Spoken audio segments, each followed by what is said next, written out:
জাকাতের কাপড় নিতে গিয়ে এখন কাফনের কাপড় পরতে হবে 22 ভাগ্যকে। ময়মনসিংহ পৌর শহরে নুরানি জর্দা কারখানার সামনে হুড়োহুড়ি আর জটলায় হাজারো মানুষের পায়ের চাপায় পিষ্ট হন তারা। এতে আহত হয়েছেন 27 জন।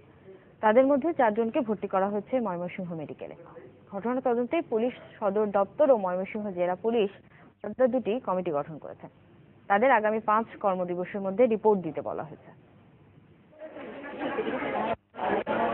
শুক্রবার সেহরির পরপরই জাকাতের কাপড় নিতে ময়মনসিংহের অতুল চক্রবর্তী রোডের নুরানি জর্দা কারখানায় ভিড় করেন হাজারের বেশি মানুষ।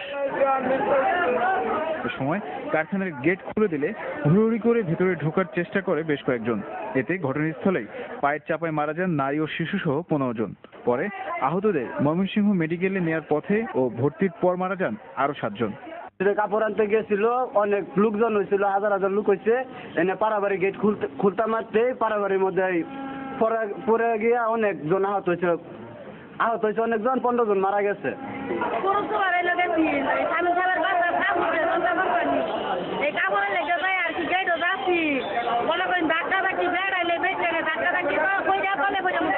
নুরানি ফ্যাক্টরির সামনে হাজার হাজার লোক জাকাতের কাপড় লেগে গিয়েছিল। আমার আত্মীয় স্বজন অনেকেই করেছেন পুলিশের ঊর্ধ্বতন কর্মকর্তারা। জানান জায়গায় বেশি লোক জড়ো এই দুর্ঘটনা ঘটেছে। গরিব মানুষরা এখানে জড়ো হয় এবং মানুষের চাপে পদদলিত হয়ে ব্যাপক প্রাণহানির ঘটনা ঘটে। আমরা ডেড বডি এখন পর্যন্ত 20টি ডেড বডি এখানে এসেছিল, তবে সংখ্যা আরো অধিক হওয়ার সম্ভাবনা রয়েছে। কারণ আহত নিহত ব্যক্তিদের